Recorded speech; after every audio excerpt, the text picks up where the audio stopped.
Amadeus bu espire, dağlar name-i mızane, taşlar bekre-i suse. Ben yaşlıyım ama zaman benden de yaşlı.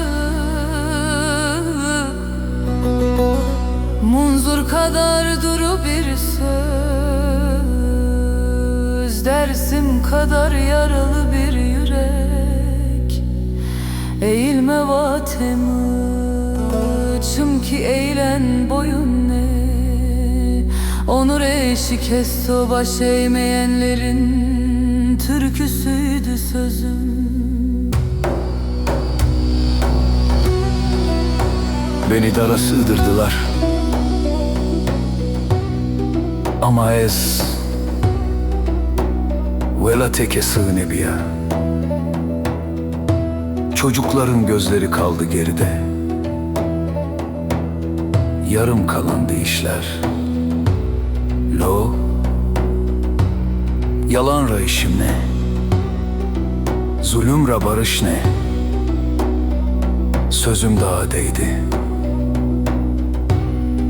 yankı yankı geri döndü.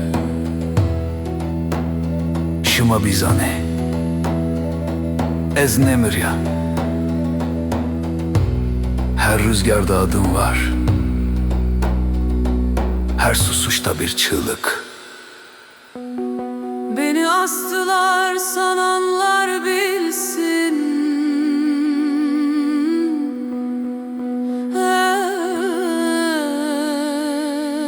ezhin dersim deme. Direnen her yürekte bir parça Seyit Rıza.